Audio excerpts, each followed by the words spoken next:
Well, we're excited to get back to play some football this week, especially at home against a really good opponent that's done a great job so far this year. So we know we got our hands full.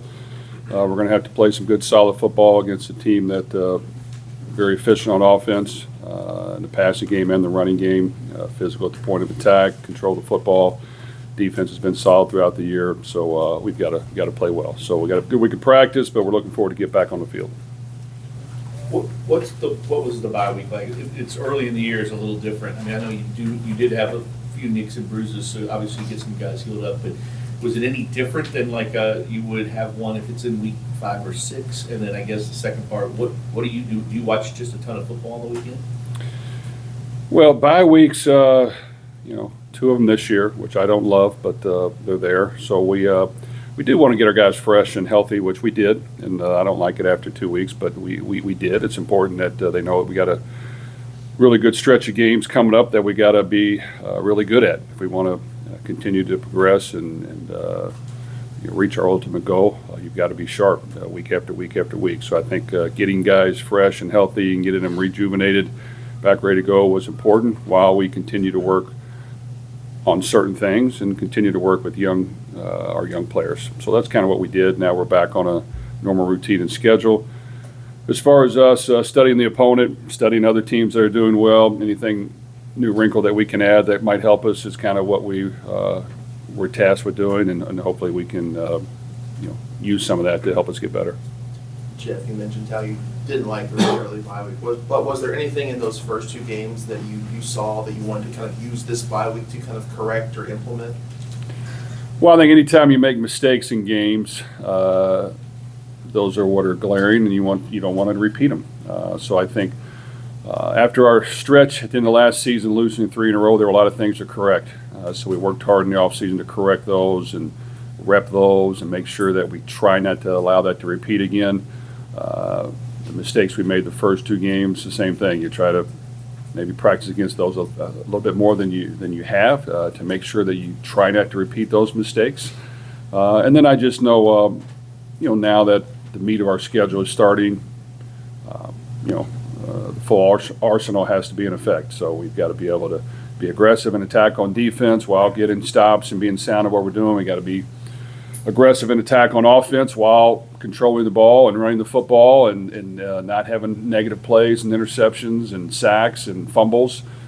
We've been really good at ball security through 2 games. That's helped us.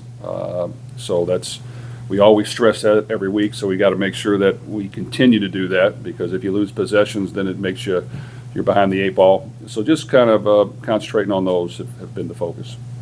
Last time out, Jacksonville State's mobile guy was able to run for 100-something yards against the defense. And then you got Haynes King coming in. He's kind of a guy that's viewed as a mobile quarterback as well. He's also completing 76% of his passes. Just talk about the difficulty of slowing him down, in both phases of the game. Well, that's the challenge, and that's where in college football it's challenging when you have mobile quarterbacks that can throw and run, and you have to have a plan for it, and you got to be good at it. So no, we were not great at stopping the quarterback in the run game in the first half last week. I thought we made some adjustment. We were better in the second half. But when you have that extra blocker and he's a threat to run the ball, you've got to account for him.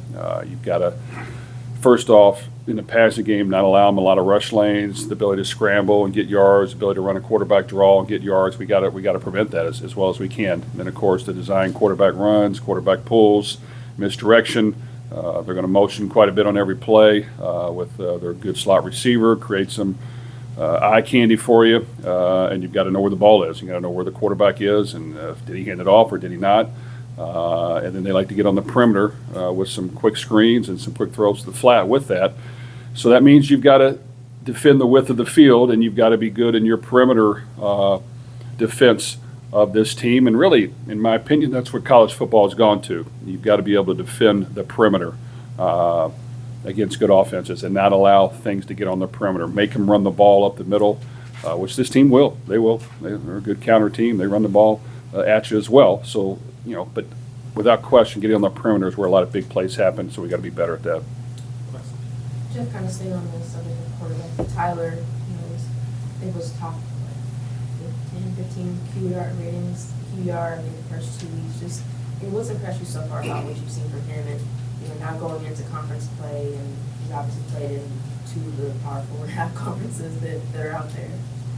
Well, he's done a good job without question. He's been very efficient. He can throw the football. He's practiced well as well. He's practiced well with us since he's been here. So I think he understands what we're doing and how to do it. And of course, now we're going to face some really good football teams that are going to challenge him more. And he's going to have to be good in his decision making, not turn the ball over, not take sacks, not create negative plays, and still be able to stand in there and make throws with people coming at him.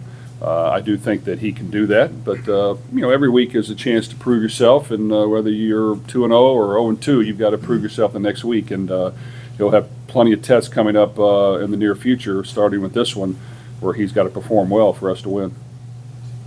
A couple of similarities between you and Coach T, both guys in their second year at their alma mater, played them obviously in that opener last year. I assume there's a good amount of things that have grown with this Georgia Tech team so far, but even this early in the year when you're watching tape, is there anything that pops instantly to you like, okay, yeah, this team has taken that second year leap under Coach T? Well, they have a veteran quarterback. It starts there. He's very efficient in what he does, and he can run the football, so that gives you a lot of options, and they utilize those with a lot of misdirection. They run the ball downhill as well, and they display the head coach's personality, being physical at the point of attack and running the ball at you, making you defend that as well with some play action off of it. So they do a good job of controlling the football and getting the ball out of the quarterback's hands quickly and being efficient with that. At the same time, I think they're better on defense this year. They've made some changes there. You can notice it on film. They've done a good job, each week, so I think it's a very balanced football team that doesn't beat itself, that will challenge other teams to play harder, more physical than they do. And if you can't step up to that challenge, then they're going to win the game. Jeff, what does an early bye like this, what kind of chances does that give you in terms of evaluating the depth at your position? Do you pretty much have an idea about that coming out of fall camp? Well, I do think we have an idea about our depth and our personnel. We've played quite a few guys the first 2 weeks. We've got a chance to see some of those guys play, which is very beneficial, and it's very good for the young players to get in a real game. In this bye week, we will work the younger players more than the older ones and keep them out a little bit longer and make sure that we're continuing to progress their development and getting them ready to go whenever that may be, this week or weeks down the road or next year. So all those things you take into account. Of course, I like playing every week once you get in the flow and playing football and getting in a rhythm of, preparing and staying mentally intact and understand what it's going to take every week to win. But with this bye week, I do think that the guys are fresh and they're hungry, and hopefully they know that it's going to take our best performance in order to win. Yeah, Jeff, a couple of things. You haven't been tested yet, of course. Have you seen enough to feel confident that this team's ready for the schedule upgrade? And you put any stock in the fact that Georgia Tech has already played 2 ACC teams? Well, they're battle tested without question. They've proven that they can play some good football. So, I give the credit where credit's due. They've done a really good job. And the one game they lost by 3 points on the road against a good opponent. So this is a good football team. And, you can tell by watching on video, you're looking at their win-loss record. They've got good players. They've got some veterans. So, yes, this is a challenging football team that we're going to have to play good football to win. And I think that's how it's going to work in this conference. I do think there's a lot of parity. I think there's a lot of teams that can beat anybody on a given day. I think that, we found a way last year to win some games in the fourth quarter because we just hung in there and continued to battle, and that's what it's going to be. And I told our team the other day, like, this is starting the long run of games where it's going to be 4 quarters of back and forth, and if you're not mentally and physically ready to get that done, you're not going to win. So we've got to be able to withstand the momentum swings and hang in there and continue to fight to the end and hope that we're good enough to win when it's all said and done. As someone who votes in the coaches poll, just talked about a lot of parity, and yet the SEC has 6 of the top 8 teams in the country in that poll, 6 of 7 in the AP. What do you make of that? And is your vote consistent with that?